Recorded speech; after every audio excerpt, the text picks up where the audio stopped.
Oh, man. Good times. And speaking of a good time, we have another ripper of an episode in Final Boy Status. I'll be your host for today.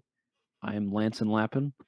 And as always, I'm joined by two great friends and two esteemed gentlemen. I'll kick it over to Mr. Spooky Lukey Haueter. How you doing, my friend? I'm good. I'm literally glowing. So excited. Yes. The energy is good in this room tonight because of course we're in the same room. People Yeah. you listen to this podcast on whatever streaming service you listen to this podcast. Most of you listen through Netflix. What are the different streaming options? So when you're listening to the show on Peacock. Netflix, yeah, when you're listening to the show on Peacock, and Peacock is interested. We almost sold them season 3, but we're reworking the negotiations. Yeah. When you listen to this on Peacock, of course, you often forget that there is an option to watch this on YouTube, and go check it out. Why not? Go check it out and watch the three of us in the same room be friends.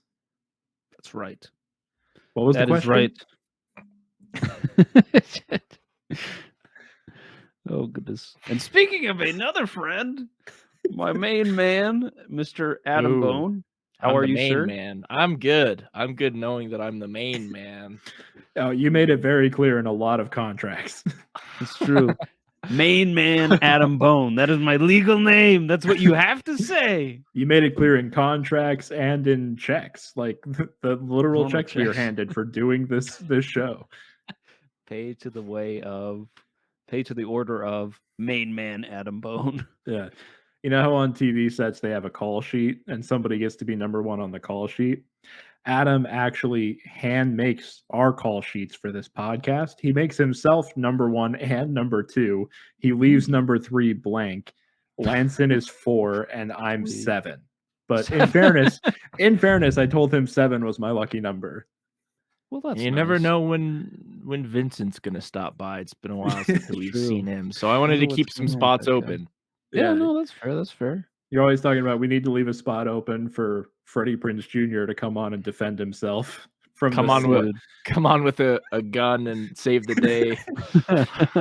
After all the slander that you've sent his way, he's got to defend himself eventually. I mean, I think I said once that he had a stupid face, and I haven't heard the end of it. Season 1, one of the first. I think it was the first episode we It did. was the first episode. Yep. Got to call back to our humble beginnings. That's right. So many years ago. We've had And so many I- successful I seasons. had a It's hard to mustache remember. back then. Mm, Not even a Sexy joke. I just dad. did. yeah. I had a girlfriend back then. And no longer. No Now you longer. have. Do we want to say it? Oh shit! No. You guys don't know Adam's personal life. We're not going to tell you. It's a mystery. It's a secret. You'll never know. I got engaged. Oh, snap. I'm sorry. Such I had labored to tell breathing, just like, they're going to make me say it. Oh god, I'm No, already I'm- exhausted from the wedding planning. I'm happy to share anything in my personal life. You wanna get on some passwords? All you got to do is ask. I don't know where all these hackers are, but I've never had a problem. I've never. That almost sounds like a call out. You're like, I ain't never had a problem, and I ain't never gonna have a problem with no hackers. Lazy hackers. The funny thing is, he's making a joke about like, no, I'm chill with my passwords, but also like, I don't pay for Hulu because Adam just left it signed in on on my Fire Stick. So Yeah, bro. I take it Might where as I can well get take it. full advantage. I don't watch Hulu, so I'm glad someone's reaping the reward. Nice. Homie, you should just cancel the subscription. You don't need to keep Well, paying for that just it's- because I'm on there. It's tied to my Spotify, and I use my Spotify every day, Mm. so There you To go. listen to our podcast. to listen to this on repeat. Yes. He streams it on Peacock and on Spotify simultaneously to rack up our profit margins. I'm smart with money. What can I say? And with passwords. I mean, that's how he becomes number 1 and 2 on the call sheet. Man of talent, unmatched. So, if you are new to our podcast, or maybe it's been a while since you've listened in, here at Final Boy Status, we do pretty similar to what you guys do at home with your friends. If you're watching a scary movie, you just kind of try to put yourself in their shoes and say, you know what, this is what I would do different, or this is how I would survive this movie.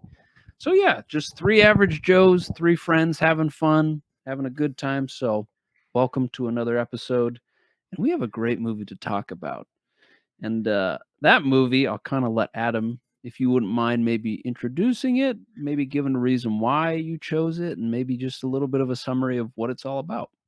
Absolutely. I chose this movie having never seen it before, but it was on my watch list, and that's always fun. So the movie's The Host. Now there are a couple The Hosts. This one is from 2006.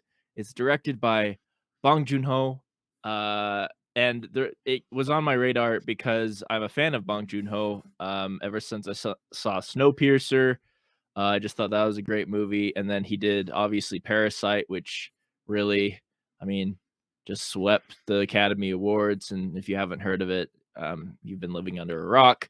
But this one I knew was kind of one of his older ones, horror movie about a sea monster is all I knew about this going in.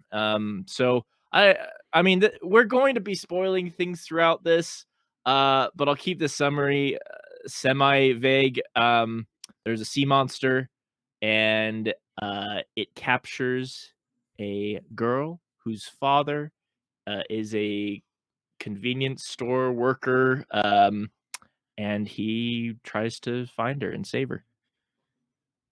Wait, hold on. This isn't. You get okay. We're not talking about the Stephanie Meyer. Did you host? watch the Stephanie Meyer one to get ready for this, Luke? I watched No, the it's the same movie. Stephanie Meyer wrote a book. Bong Joon-ho made an adaptation. Yeah, okay. It's pretty we're good. loose. If you read the book, it doesn't feel that similar.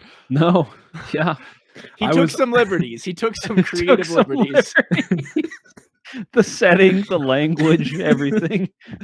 Yeah, I was really worried. I thought we were gonna have to put in a title card here that just said like 2 hours later, and then it's like I'm back, and I'm like, all right, so this is a very different than what I thought we were gonna do.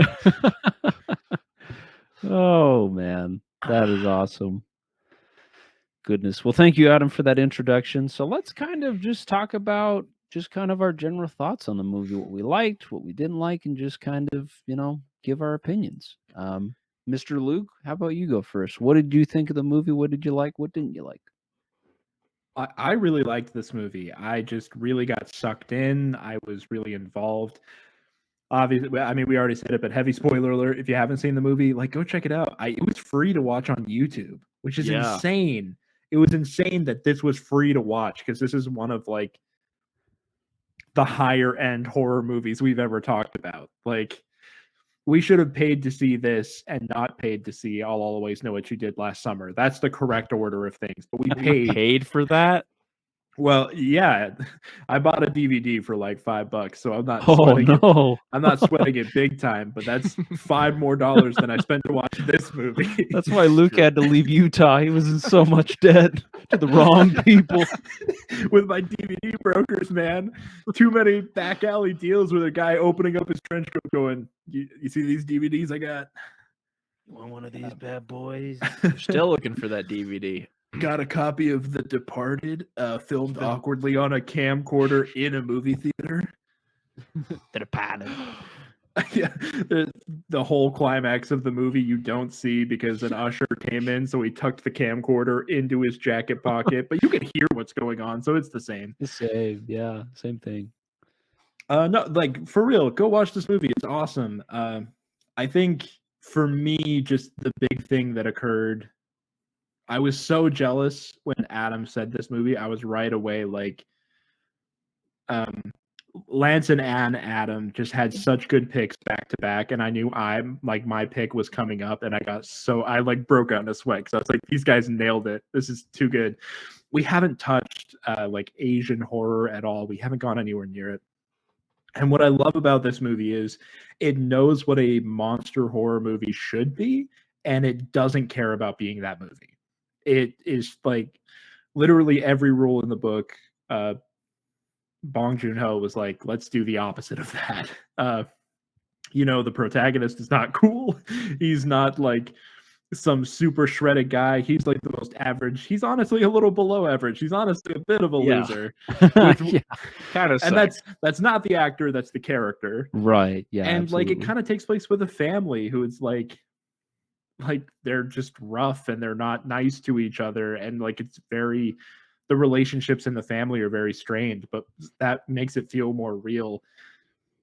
You know, there's a scene about, I mean, we already kind of spoiled that that a little girl goes missing. So there's a scene like almost exactly half an hour into the movie, which is just watching this family just like unleash like pure grief over what's happened. And it's this really long and hard to watch scene where they're shouting at each other and they're hitting each other and they're falling over on the floor just wailing. And I literally thought to myself, like, no way in hell you would see this in an American movie. Like, no American movie would leave room for this. And like that's why it's important to take in stuff from everywhere, man. Like genuinely. And it was at that exact point in the movie that I pulled out my phone and I texted something to the effect of like, "Thanks for picking this, Adam. This movie rules."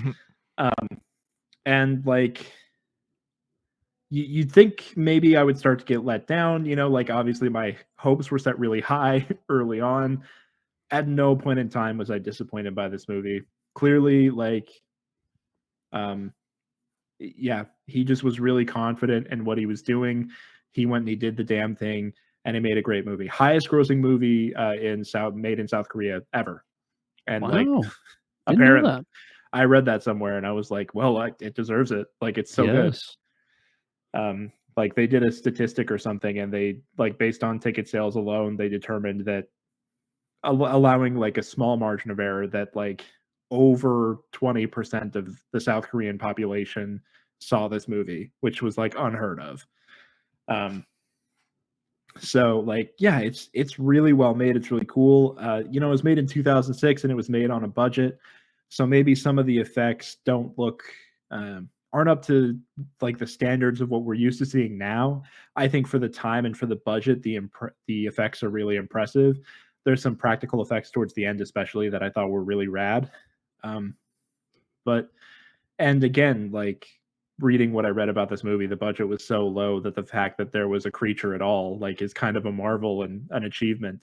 And so like I was just happy that this movie got made. I think it's rad. Awesome. I love it. Mr. Adam, what are your thoughts on the movie? Yeah, I think I loved this movie too. I haven't seen a lot of Korean movies, but from the couple I've seen, one thing I will say is uh, they're just very unpredictable. Like you're watching the movie and you're like, I don't, I don't know where this like. I don't like kind of like Luke said, you're kind of expecting a monster movie, but then it's kind of focusing on these other bits and it's spending time on things that you don't kind of expect it to. And yeah, I like it a lot. I think uh my my favorite part were those kind of intimate character moments where there were moments of, like Luke said, grief or just dialogue pieces that um yeah, you're like honestly, if I was an editor, I'd be like, I don't know if we need this part. Bong Joon-ho. I don't, it seems like kind of unnecessary, but the fact that it's in the movie kind of grounds it and makes it real and makes it feel like real characters. I especially love the scenes with the little girl. At first, when it showed her in the sewers, I was like, oh, it kind of spoiled that she's alive still. Another big spoiler, she's alive still. But then she has this friend who's this little boy, and they don't really talk to each other. They just try and figure things out themselves, and I loved those moments because it just felt, I don't know, you didn't know. You're like, these kids could die in this movie, and I'm not 100% sure that they're not gonna do that, you know? So, Yeah. it was just really fun. I will say the negatives of this movie, I think, like, again, like Luke said, which I've said a lot, the effects are noticeably effects when it's CGI. You're like, I can tell that CGI. Is it horrible? Not at all. I think it's really great. For the most part, I think there was a couple shots at the end where I'm like, I feel like the grandeur of the moment was brought down by the fact that it looked kind of goofy. Not the fault of the director or the effects team given the budget, but at the same time, just as an objective watcher, I was like, yeah, I noticed that. And also the movie is a little confusing with some of its plot points. I'm not the greatest. I know I have a podcast about this, or at least we do, but I'm not the greatest at watching a movie and picking up the small pieces and being like, oh yeah, that was a callback to this thing. I just kind of watch a movie, and this movie really left me confused. Where I'm like, well, what was that about? Or I was like, and hopefully maybe hearing your guys' thoughts will clear some things up. But I was like, man, was like you kind of think there's a conspiracy going on, and that it kind of doesn't touch on that again. I don't know. There's just the question marks that I don't think totally leave you satisfied by the end of the movie. Are they the most important parts? No, but they are things that I feel like the movie spends a lot of time on either building or suggesting at that there isn't a whole lot of answers to.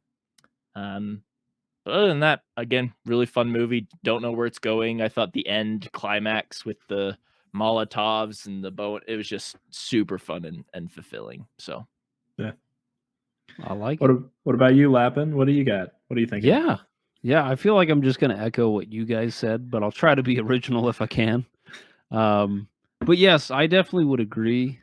The thing that stood out to me in this movie was it was a movie where I genuinely had a good time, where it was like it wasn't your cookie cutter, okay, I know what's going to happen next. It was like, it took you for a ride. I also really loved that you saw some real character development, especially from the main the main protagonist. I guess the Let me tell you, antagonist in a the way. fish really had a learning group. He had to learn, man. He had to adapt to these land monkeys. I don't know. it was just really beautiful when the sea creature learned to accept himself, and That's right. like the entire movie was just leading up to that, and you really feel it in your chest. Yeah, that's right. Had to learn from the humans. But no, the protagonist definitely has a really cool arc, and I really love seeing that growth, as well as the family unit. I feel like grows a lot through this event, which is cool. Because sometimes in monster movies or horror movies in general, it's like the people that are in them are in the exact same spot that they started in. You're like, all right. Yeah. But yeah, I definitely also loved how there were moments of genuine comedy that didn't feel like it, Mm. messed with the narrative of the story or messed with the plot at all. Which I thought was a lot of fun. But yeah, this is my first time watching a Korean movie, and I honestly really enjoyed it. As mentioned before, right, the effects aren't the greatest, but I really did love the design of the sea monster. I thought that was super rad. I was like, man, I don't know that I've seen like a sea creature with this kind of design. It really, really was cool. So overall, I had a good time, and it was a lot of fun to watch. One thing I forgot to mention about the design of the creature is that first scene where you see it come up and just start attacking people is crazy. Just the way he shot it, and it's kind of this Yeah. POV, and it really feels like you're there running from this Right. creature, and you just see it just kind of doing its thing. You're like, that is terrifying. Holy crap. Yeah. That is a scary thing. Like, I just thought that whole first scene was so well done. Right. Yeah. I jumped out of my chair because you're staring down at the water and you're like, it's gonna come out of the water, and then the camera just pans to the left and it's just running towards you, and you're like, what Yeah. the fuck? Oh, Yeah. Oh I goodness. probably should have said this during my section, but just like I really got to drive home like how funny this movie is, and not just like in terms of obviously, like I'm sure Lanson had specific moments that were intentional jokes within the script. Like this movie has like a really dark, fucked up sense of humor in a couple places. Like I mean the whole thing at the beginning with like the American guy who has to insert himself into like the chaos and he has to be the hero. Is like this really like dark and funny joke about like just Americans sticking their nose where they don't belong. And then obviously you feel the repercussions for the rest of the movie. And I had to pause and like take a lap because it was so specific and so funny. The scene where they reveal like, oh well, we actually couldn't find a virus in the American guy, but we'll probably find one in this guy's brain. Oh Like yeah. like that was so dark and so like so fucked up and so funny, this idea that they're like, there's gotta be a virus, we'll just keep looking. Like, or even the joke where like when they first bring him in, they're announcing over the news like he definitely has a virus because he has cold-like symptoms, and it's like, well, this idiot's been wandering around the sewers for the last, however many days. I think he just has a cold. Right. um and so yeah, when that big reveal, again, spoiler, but when that big reveal happens that like they scared themselves into thinking that there was a virus and they haven't been able to find one, and instead of thinking, oh, there isn't a virus, they're like, we'll just keep looking, we'll find one.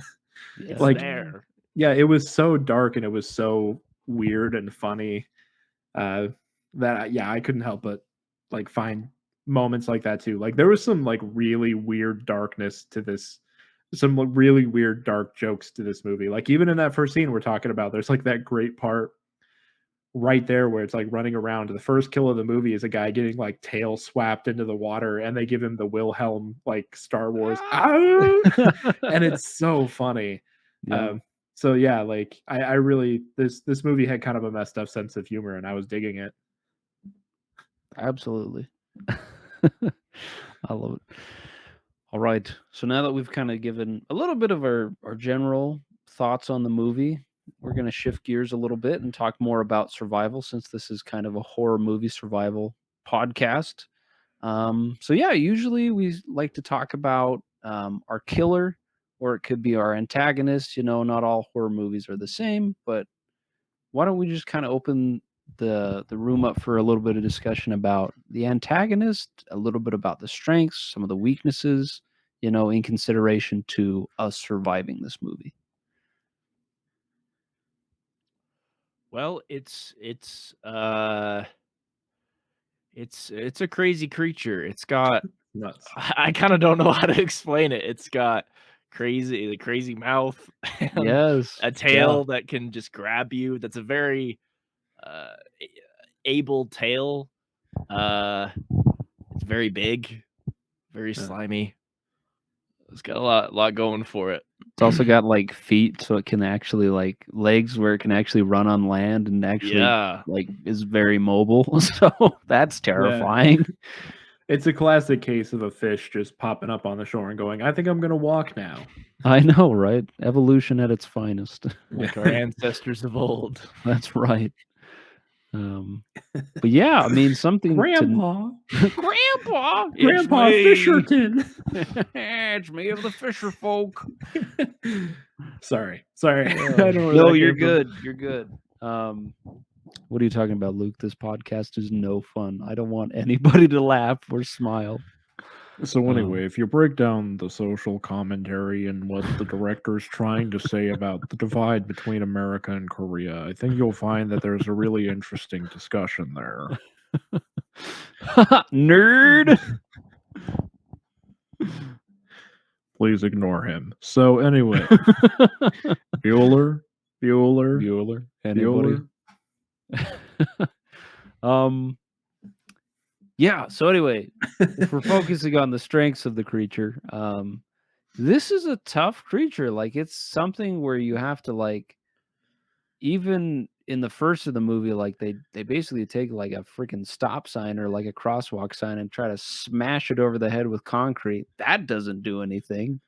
And then, later on in the movie, obviously, like they try to use like some sort of a chemical agent on it. That doesn't end up working. They try to like use Molotov cocktails. That burns it, but it doesn't like it fries them a little bit, gets them a little crispy, but it doesn't end up doing the job. So it's worth to note that this is a pretty durable sea monster. Yeah, I think if I'm gonna chime in, and I suppose it's my turn at this point, it's a classic taking turns podcast. I have the sharing stick. It's my turn to talk. But as far as I'm concerned, I feel like the something I just kept thinking about like through the whole movie is, and again, this might just be like the difference between how things are handled in Korea and how things are handled in the US. But it was kind of funny to me that like their philosophy seemed to be like, just leave it alone. Like, I don't think we saw any members of government, any members of the military try to kill the thing. it would be like, because it's the UN in the end who finally comes in with like the chemical agent, which, like, by the way to go from 0 to 100. Right. Jesus. But like, it was kind of funny to me that they were like, all right, so we're just gonna like lock off that part of town, nobody go over there, and it'll probably be fine. Like, we'll worry about it if it becomes a problem. And there was part of me that was kind of like, I mean, a couple of go arounds with that thing. I feel like the weaknesses are pretty obvious. I think they exploit really well at the end. Obviously, this thing lives in water, so it's probably not going to like fire. It's tough on the outside, so if you get inside its mouth, that goes a long way. It feels like the family that like runs into it, they have, I think, 2 encounters with it, and then by the 3rd encounter, they're like, we got a pretty good plan here. that works out. So part of me is like, I don't know, like, study some surveillance footage of it or whatever, do a little bit of recon, and I don't know, like, you can probably figure something out instead of just like, we're just gonna quarantine. We don't have a next step. Hopefully, this all blows over. A quarantine that's terribly like enforced, by the way, because like there's that scene where those 2 guys just see a dollar bill under the bridge and they pull over their truck to get the dollar bill and get snatched by the monster. Yeah, right. And it's very unclear what those guys are doing there. So like, I don't know. Just patrolling. Just out and about. Although I guess no, there was a part of their plan which was they were decontaminating the water, which obviously needs to happen. I guess I'm not really clear on that whole part of it, but yes, they were decontaminating the water, and I'm not really sure like what the point of that was. I guess they Well- got to get that formaldehyde out of there. Yeah. Good luck. I think, well, and this kind of goes, I think part of what you're saying kind of goes into when we start talking about the victims, but it seems like they were a little more concerned about the virus than the actual monster, which is interesting. And so maybe that's what they're doing. I don't know. They're like, we need to get rid of this virus out of the water.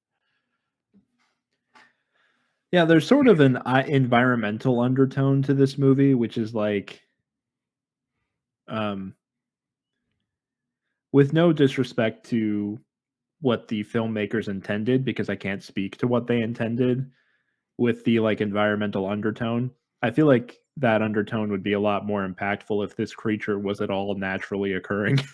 Right. Like, I'd care more about preserving the creature if it was something that came out of nature and not out of that guy from The Walking Dead having a weird thing about dust. Yeah, I know, right? I was like, Uh, just dust the yeah. bottle. We don't need to like just...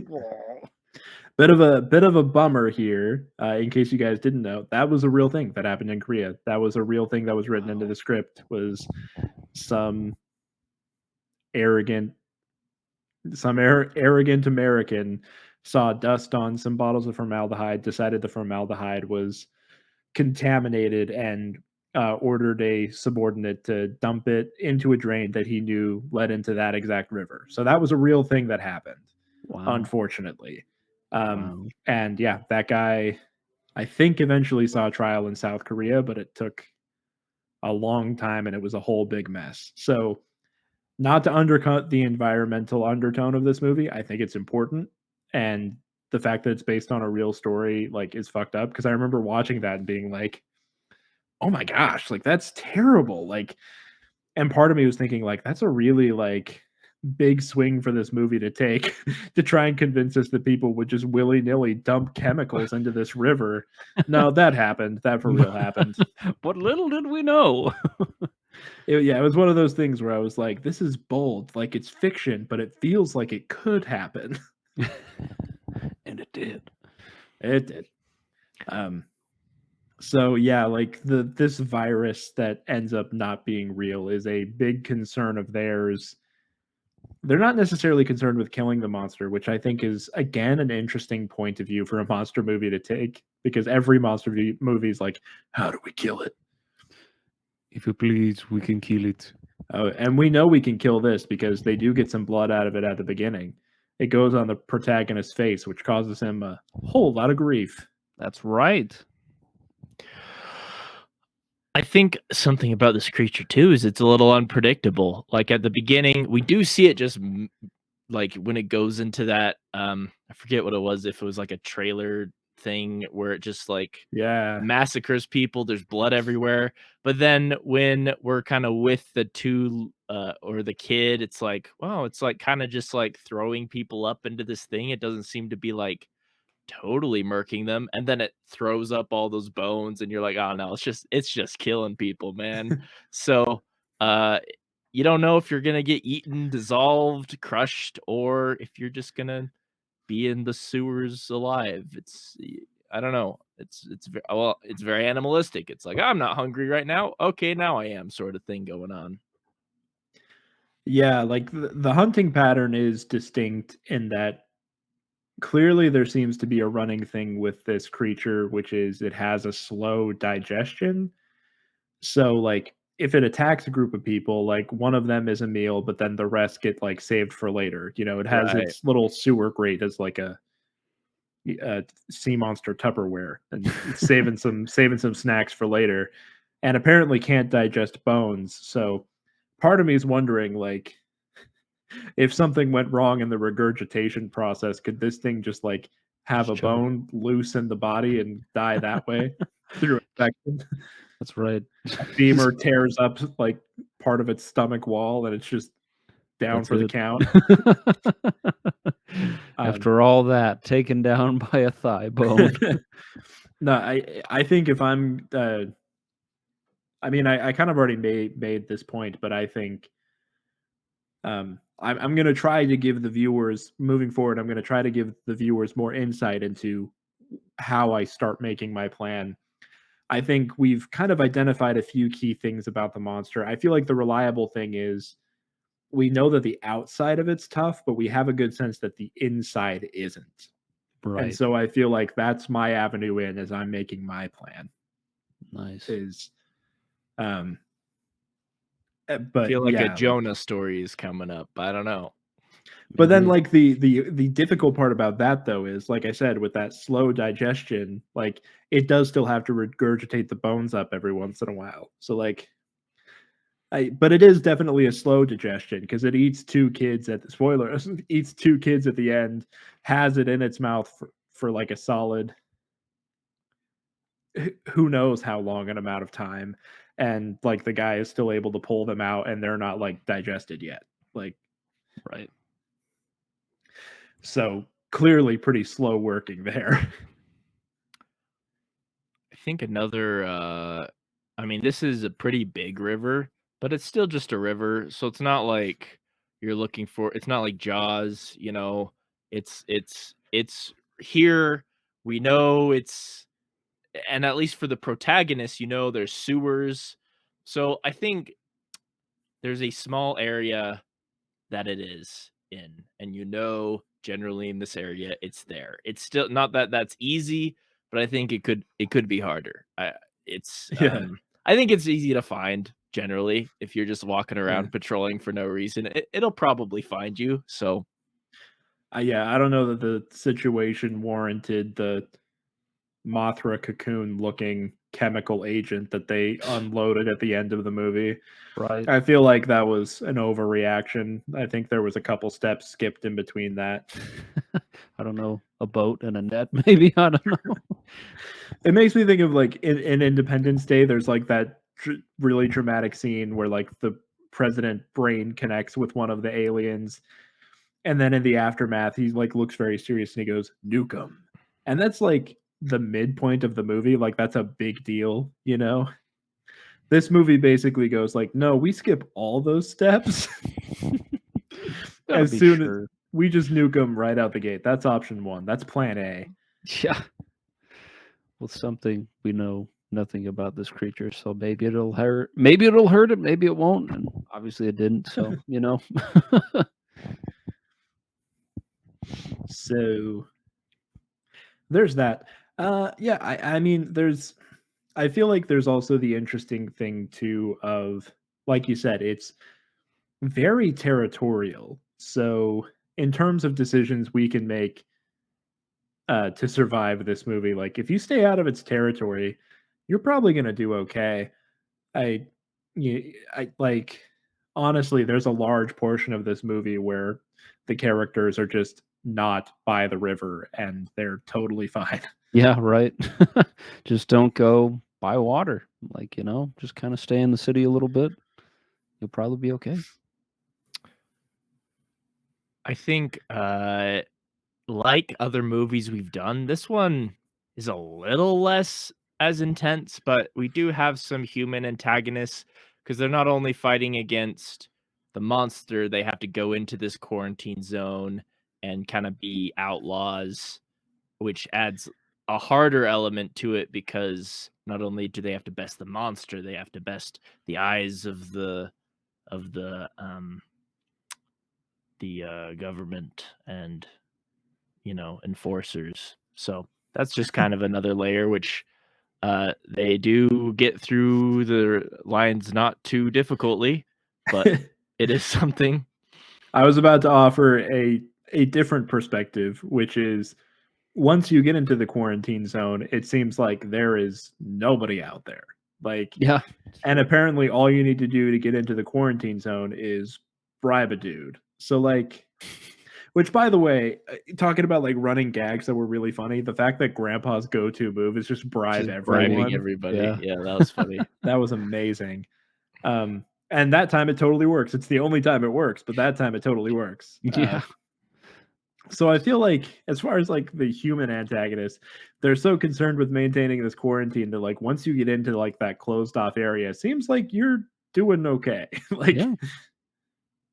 Seems like most people just kind of avoid that entirely and you're kind of just by yourself. I mean, we have the two brother characters Yes. who like don't appear to have run into any sort of blockade at all. They just like walk into the sewers and are like, "Isn't this cool?" It's an adventure. Oh man. Well, unless you guys have anything to add as far as the antagonist, this might be a good segue to kind of get into our characters, our heroes. Like any good horror movie, you have obviously your protagonist, the thing which the evil or natural force is hunting or going against. So yeah, maybe let's talk a little bit about, some of our characters, some of the good choices they made, some of the bad choices they made, and maybe what we would do similarly or differently. I think I'm gonna get ahead of something here. Yes.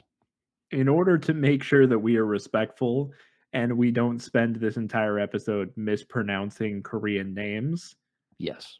I think we should line out an agreement right here, which is there's the grandpa, Yes. there's the dad, Mm-hmm. there's the brother, there's the sister, Mm-hmm. and there's the daughter. Yes. Is that good with everybody? Yeah. And Is that apparently, straight in everybody's head? well, from the IMDb, that's hard to say for some reason right now, page, it says that they named the creature Steve Buscemi on set based on the actor's screen persona and the way he acted in the 1996 film Fargo, which I don't see the connection. I'm gonna be totally honest, but Those just lips. the weirdest dunk on Steve Buscemi. yeah, he's like, hey, what the heck? In a Steve Buscemi voice. I'm just So- imagining him watching this at home, being like, "Hey, that's me." You guys. Trying to have a relaxing night in, watching a cool movie he's never seen before, decides to look it up on IMDb and sees that. Just getting dunked on for no good reason in the privacy of his own home. That's amazing. That is super funny though. So yeah, we don't have to call it Guel or whatever. It's I'm not gonna try and pronounce it, but we can call The it Steve host. Buscemi. We The can host. call it Steve Steve Buscemi. Buscemi. Nice. Here's what I'll say. I think the biggest strength is one word: family. Family. They are all a family. They don't always get along, but one thing that does help them throughout the movie. For one thing, only the dad gets a phone call from the daughter, and everyone pretty much just goes with him. They're like, we believe you. She's in the sewers. Let's go. Even though they don't even really like the dad, and that's kind of comes up. They follow him and they try to find the daughter, and they try to find the daughter because the daughter is family. And this ends up, even though them killing the monster is never their top, they just want to find the daughter. They want to get the daughter. Yeah. There's some vengeance. They end up, it eventually becomes the demise of the monster, the fact that they are so connected to this child and so connected together as a family. So I think that's a big strength. Yeah, I do think they're very imperfect, but they have each other's backs. Yeah. Which is so significant because, like, when we first meet these characters, it seems like they're estranged and it seems like they all hate each other. Right. Because, like, when the daughter or when the sister walks in and when the brother walks in, it's like a whole big thing. And the grandpa even says to the picture of the little girl, like, you brought us all together. Which is like, again, speaking to like that scene, which is incredible. Like, it's weird how that sentiment exists in real life. Like, it's a horrible thing, but like, not to get super like dark and macabre out of nowhere, but like that real thing of sometimes you go to a funeral and you see people that you love and adore, and you're like, it's really sad that this is what brought us together. Right. But also, like, it's meaningful that this brought us together. And so, yeah, like, I got the vibe that they all hated each other. I mean, the brother friggin' drop kicks the dad, like, yeah. screaming at him, like, how did you let this happen to your daughter? And you're like, Right. well, these guys are not on good terms. Yeah. And then we just, yeah, through the rest of the movie, we watch them come together and have each other's backs. Gonna point this out. This is a low blow. Learn to count.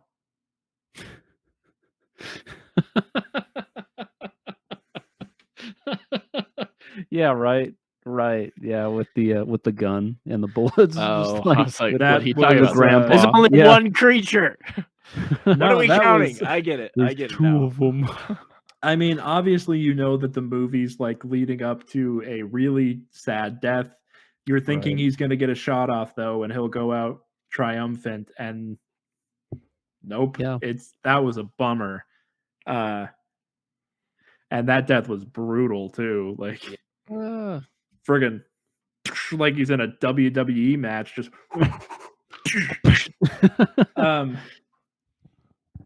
I don't know. It's a small thing, and obviously he's under a lot of stress. I probably shouldn't be Sure. such a dick about it, but like, he was so confident. He's like, I got one shot. It's all I need. Let's get in Mhm. closer. It's like, dude, you got to be sure about that, man. Right. Also kind of a bummer because, like, obviously at the end when it counts, they trust the sister to take the shot with the bow and arrow, but there's a recurring theme in the movie that, like, she's hesitant and the family kind of rags on her for it. And there's even the scene where the granddad dies, where she tries to shoot at it with an arrow to buy the granddad some time, but the brother comes out of nowhere and like throws off her whole thing and is like, you know, forget about it. Like, it's just a stupid bow and arrow. You can't do anything. And like, that's a family being imperfect, and I totally get it, but also, like, let her buy some time. Like, that's a crappy situation, you know? Right. Can't hurt. Yeah, it can't hurt. So I don't know, character decisions. What am I thinking about? I want to say that I already mentioned I loved these scenes, but I think the kids were super smart.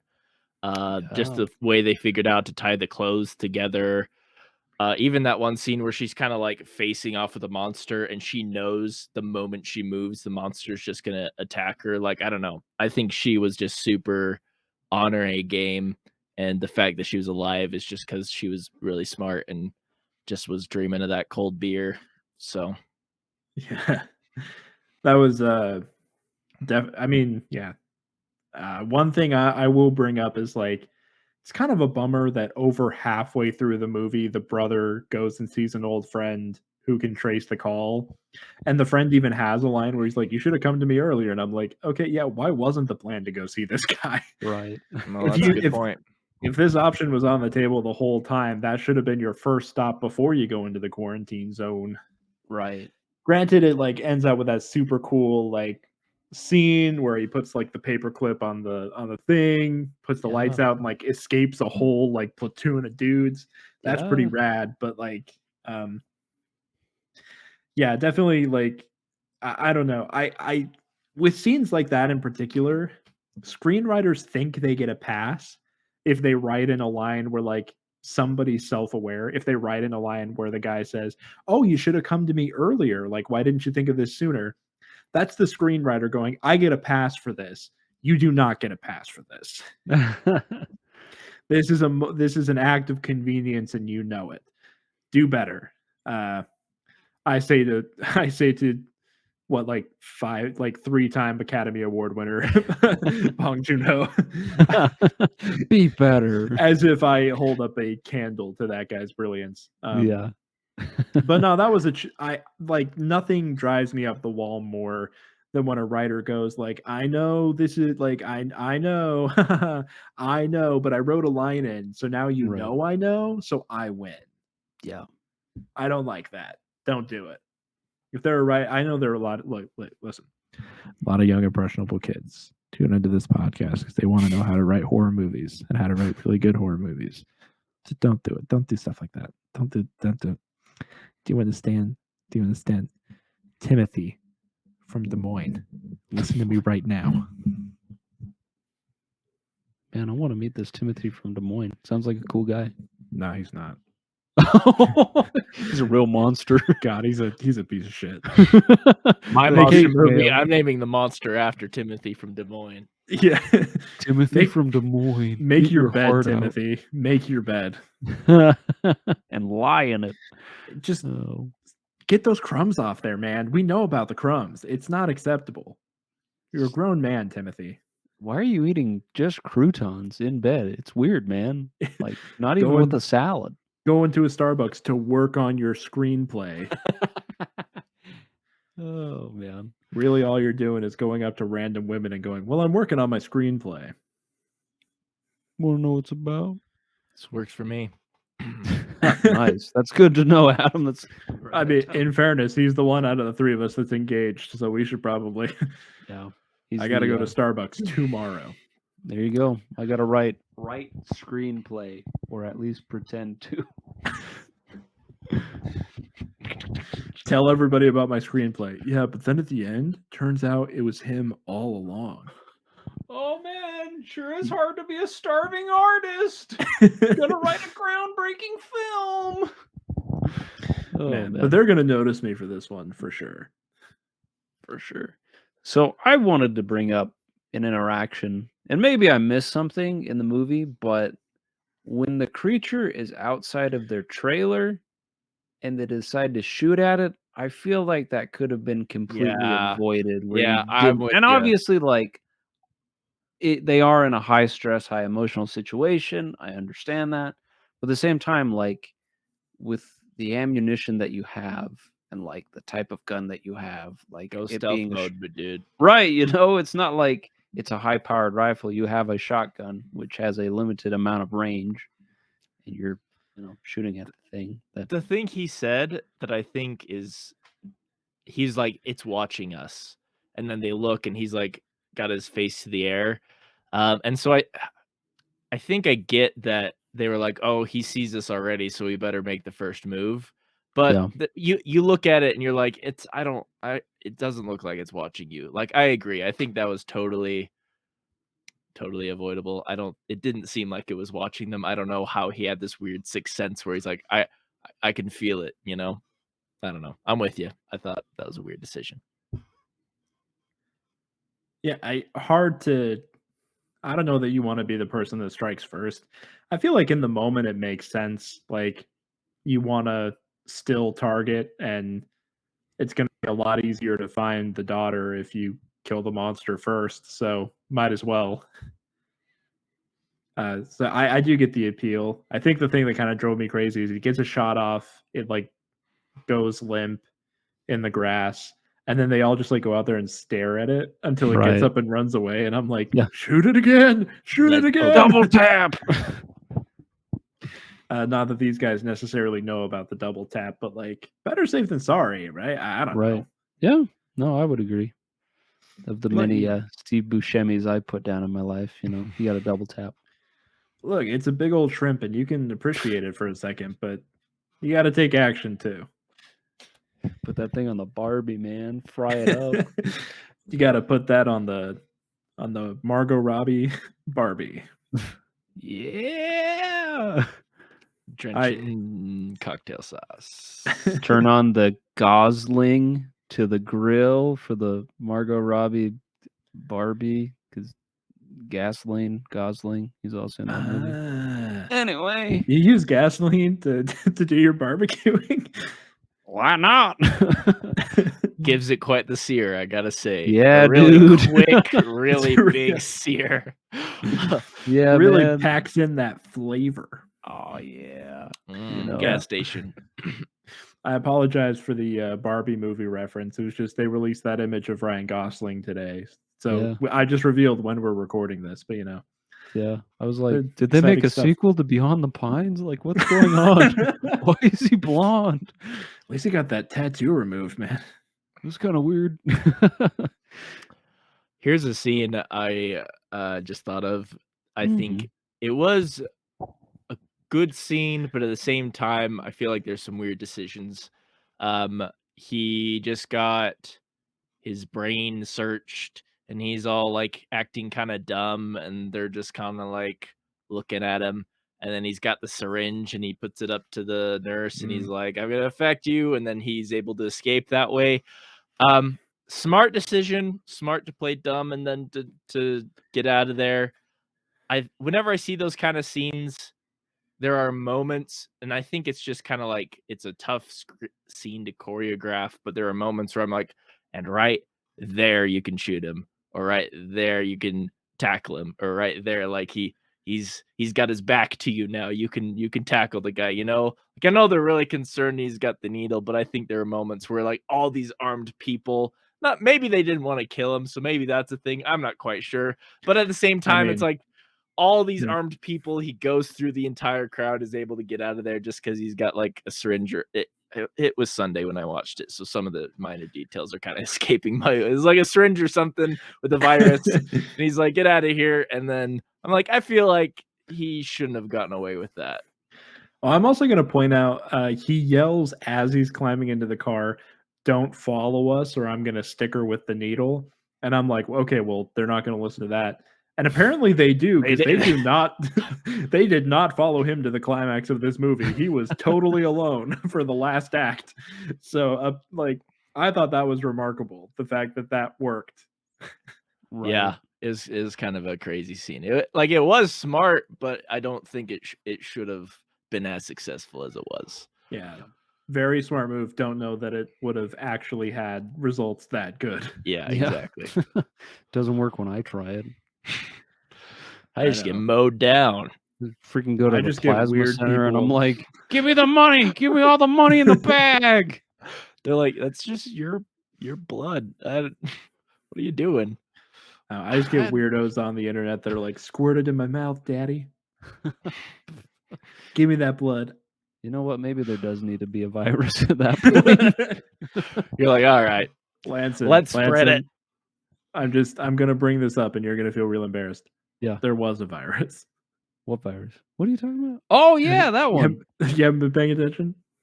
Dude, I just stay at home and sleep under a rock anyway. So I'm like, why are you guys complaining? Patrick Star style, yeah.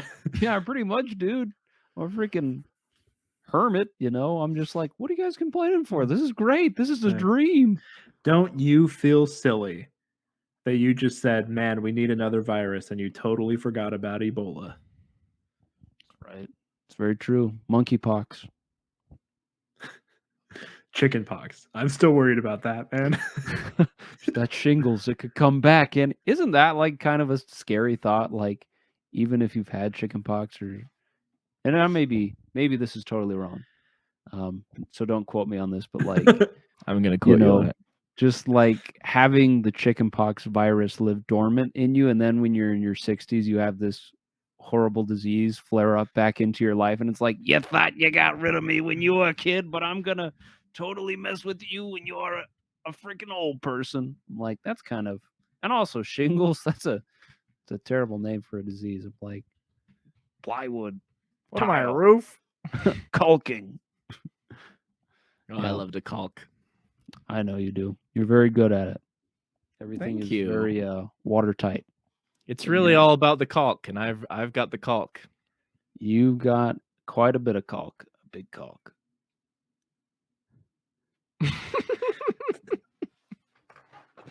He did it.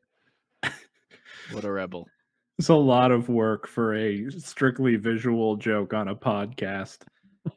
I know. People are gonna fact check this and be like, We Lanson we was lean right, into and then those I'm gonna word be like, gags. ah, you told the news. You told facts. All you did was report accurately. Oh man. But yeah, unless there was anything else that you guys had as far as characters or decisions or things that you would maybe want to do the same or differently, maybe this is a good time to segue into the championship rounds of our podcast, which is when we talk about final boy status and final girl status. Just to explain that, final boy status usually refers to maybe you're somebody that almost makes it to the end of the movie, like you're the last person to be killed, so you're like right on the cusp of getting out of there, but you don't end up making it. Or with final girl status, you are the antagonist. Oh my gosh, I keep saying the antagonist. The protagonist. Apparently, I really like Steve Buscemi in this movie. But you are the main character. You are the protagonist that ends up surviving the whole thing, goes through this whole gauntlet of obstacles and of bad guys and whatnot. And you end up surviving. So we're gonna talk about if we would give ourselves final boy status or final girl status, and if so, then how, and kind of just tell you our plan of how we would survive this movie, the host. So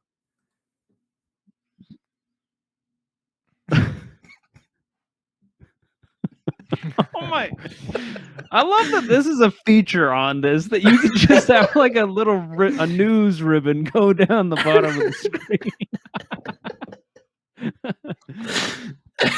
Actually, fact check this movie. Steve Buscemi actually really liked his reference.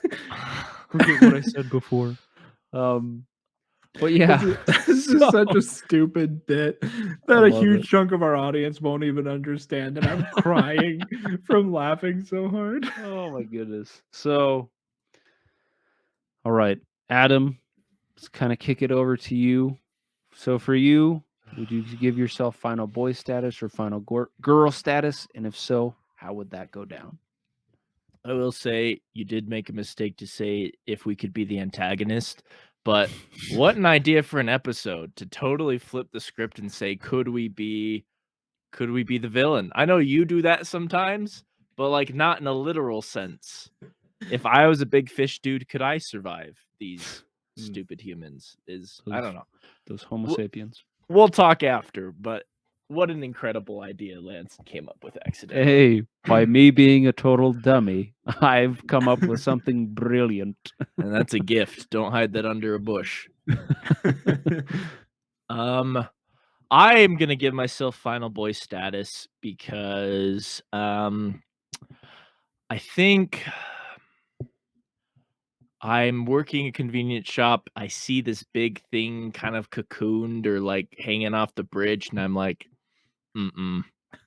I'm getting out of there immediately. I'm living with my in-laws, and I don't know any other South Korean cities other than Seoul. So another place other than Seoul. Busan. Or just a few miles away from Busan. the river. I'm gonna get on a train to Busan and get the Oh heck no! out of there. I Might thought run you into some escaped. other problems. Yeah. Luke's just gonna keep the newsreel going.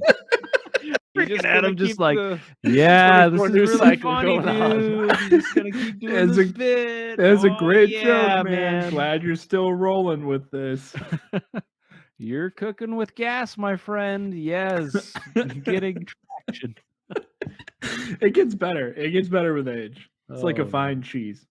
So that Yes. I think I'm going to make final boy status because I'm not going to be there for the initial attack, for the initial invasion. Gotcha. if that's the right phrase. I'm out of there before they lock everything down, before they quarantine. Will I make final girl status? I will not make final girl status. Mm. Here's why. I get out of the city. I take a train to Busan. I fight some zombies. I survive the zombies because I think wait, we haven't done that movie. I just watched that movie. We'll have to do that movie sometime. But great. to spoil it, if we ever do it, I'm totally surviving that movie. I get to snap. Busan. I am like, I totally forgot my wallet. Something I do every day, every single day. I always forget my wallet. I always have to turn my car around. This is a very Adam thing to do. So I take a train back from Busan. I get to Seoul. It's all locked down. I get in there. I get my wallet. Big creatures there waiting for me. I get eaten. Is your wallet just conveniently by like the waterfront? You're like, oh man, I went for a walk by the Yeah, waterfront. That'd be a good idea. There's a little box with the stick holding it up, and there's a little wallet sitting there. And I'm like, oh, my wallet. Oh, wow. As you were running away, the tail reached into your back pocket and pulled the wallet out. He'll come back for this. Exactly, yeah. I'm just, oh man, just looking through your wallet in the sewer like, oh, okay, he's an American Express card holder. All right. He's an organ donor. That will come useful. All of these things I always wanted to know about Adam, but just never had the time to ask. That's why I came to the surface, was to meet Adam Bone. Unfortunately, the creature didn't know its own strength, and he digested me into bones. So dang. He did get to know me on a very physical level. Sure. No longer a parasocial relationship. He's very close with you now. That's right. You're like a part of him.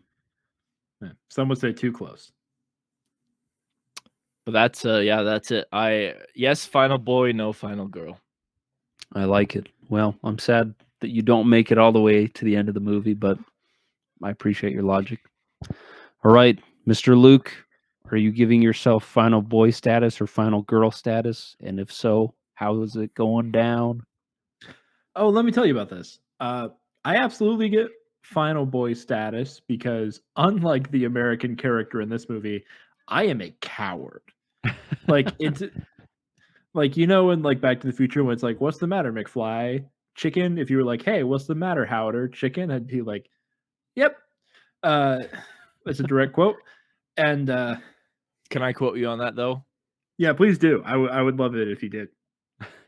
Just love for you to have access to that if at all possible. Yeah, I don't think I do. Is the thing. That's fine. It's fine. I don't need to participate in the joke. The power rests with me. But no, I just like I see that thing running along the shoreline. I think I'm the same as Adam. Like as soon as that thing drops into the water, people are throwing like food in the water. I'm like, this is not happening for me. And I get out of there. I am not brave. I do not try to attack it in that moment at all. But the seed is planted. The seed is planted. I was there on that day for a reason. It is my destiny to defeat this creature. Because somebody has to. Right now, the options are quarantine and not do anything about the creature, or dump a bunch of yellow gas on it until it like faints, ? I start to think, you know, there's a path somewhere in between these things. I use some resources, not to brag, but like this pod got me money. So I use some resources. I plant some cameras around.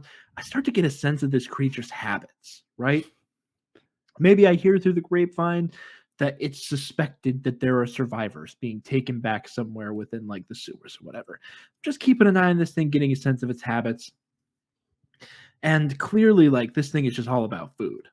So I get some like prime, like top of the line beef. Whatever you can buy, like the nicest beef you can buy in bulk, because you do need a lot of it. So it might actually be just a cow. But I wrap this thing in a stupid amount of C4. And as soon as I see on the cameras and stuff, I send out the little goat Black Phillip style or whatever, pushing it towards the water. Time to go for a swim, little Billy.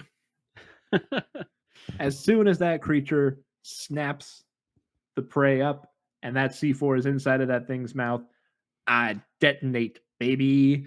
And like I said, it ain't so tough on the inside. So I'm going Inside Out, not the Pixar movie.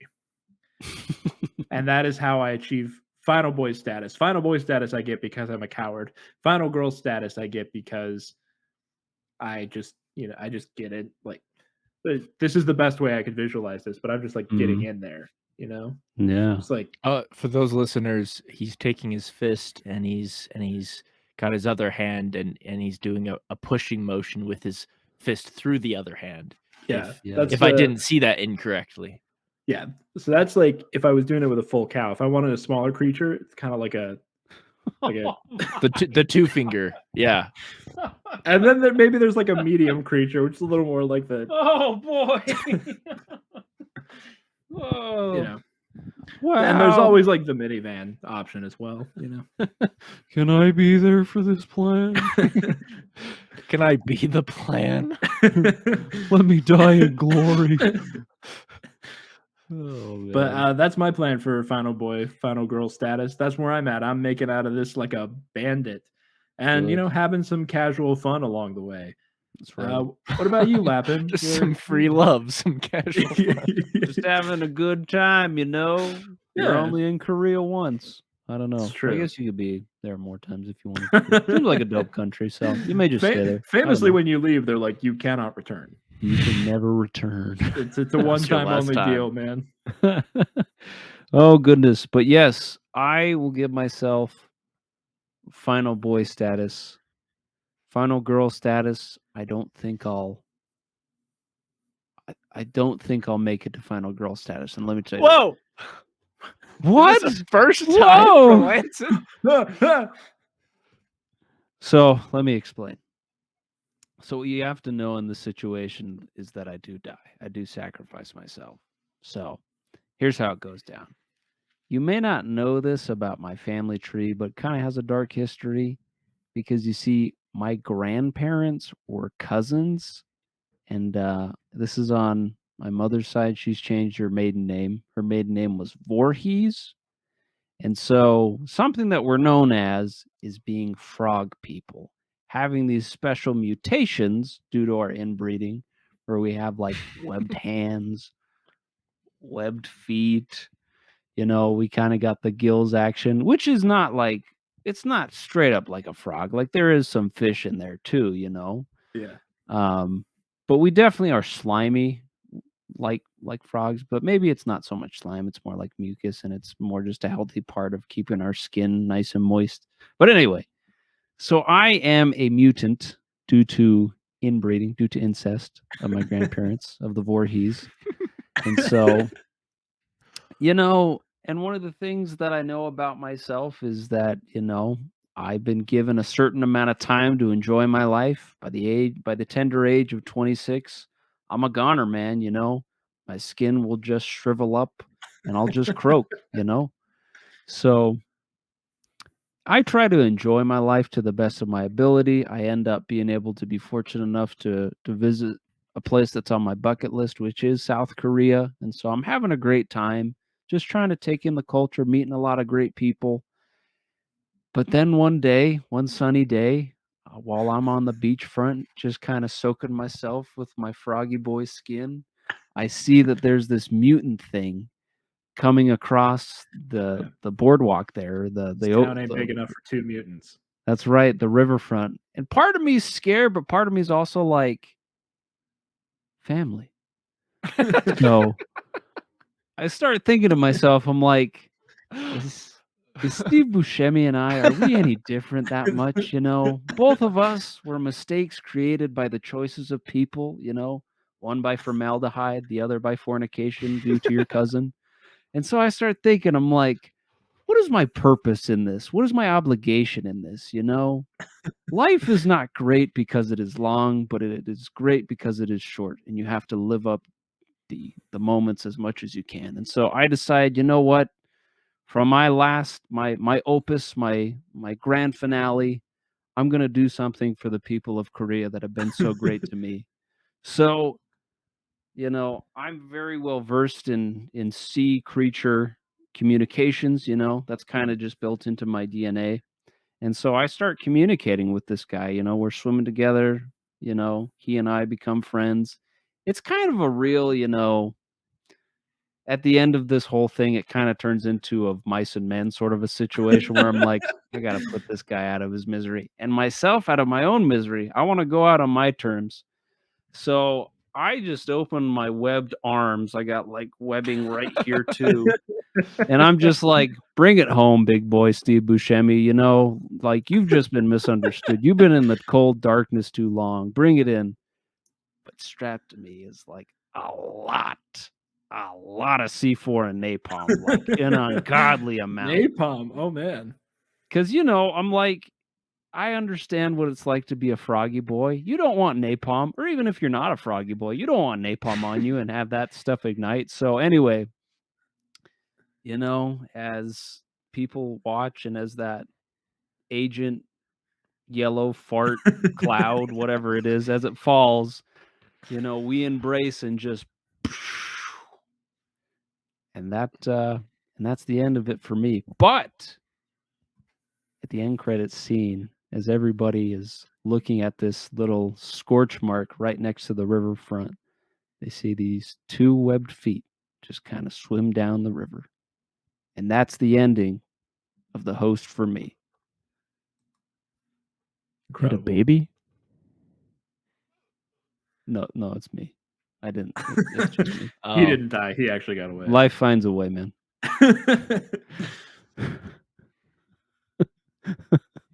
The text is moving too fast. I can't read it. Okay, I can get on the third row. My very soul looking into the face of my own humanity. Like killing his own brother. Oh, Poor guy. man. It's hard. It's hard out here for a frog boy. It'd be hard, bro. Sometimes all you want is just a nice moist place and a lily pad. So, but yes. Yeah, I get it. All right. Well, bada bing, bada boom. We done diddly done did it. We covered this movie. We talked about survival, and we had a lot of fun doing it. So before we wrap this whole episode up, let's just kind of open it up. What plugs do we have? What's going on in our lives? What do we want to shout out? You can find me on Twitch at Indie Adam Bones. You can find me on YouTube at Adam Bone. You can find me in your local bar dropping down tequila shots and having a good time. Nice. Well, I'm just going to take a minute and plug this podcast. Is it me? Unabashedly. I wasn't trying to like jump in. Sorry. Gotta seize the day. I don't know. Gotta seize the moment. No, I'm at Luke Haueter across all social media. That's Twitch. You can find me on YouTube, Twitter, TikTok, whatever your poison is. Instagram, I'll post there sometimes. LUKEHAUETER. Track me down. Adam did it first, so I'm just copying the cool kid. But I also started streaming somewhat regularly meaning whenever I have time and think about it. Same. But yeah, I'm around, so I stream on Twitch and YouTube and just have some fun doing goofs and gaffs. So I get up to lots of stuff. Come hang out and see what I'm doing. Are you on MySpace? I am. Let me pull that up, actually. I am. That's my poison, as you put it. I like I like to hear what people's music is playing. That's the only thing I know about MySpace. Nice. But yeah, I'm just gonna plug this podcast because we have a lot of fun making it, and I like it. So yeah, wherever you listen to your podcasts, look us up. Final Boy Status. Tell your friends if that's what you feel so inclined to do. I'm not here to tell you how to live your life. Out of context. It's market poison. Yeah. Oh yeah, dude. Oh. But yes. What's the next show? What's the next movie? Yes. What is our next movie? What do we got? Oh yeah. I'm picking next. Spent a lot of time thinking about it, and I settled on a little film. It's kind of a deep cut, but for big fans of horror, it's not the biggest deep cut. I picked a movie from 1975 called Deep Red. This is going to be our first giallo film. It's a Dario Argento. We're going all in the style of film that literally was what slashers were directly stolen from. So we're going to go all in, and we're going to see where it all started with the master himself, Mr. Dario Argento. I like it. Well, thank you guys for listening. Hope everybody has a good rest of your day, week, evening, whatever time of day you're listening to this. Hope you have a good rest of that. And yeah, like, we appreciate all the support. Thank you so much for listening. And yeah, be good. We'll catch you next time.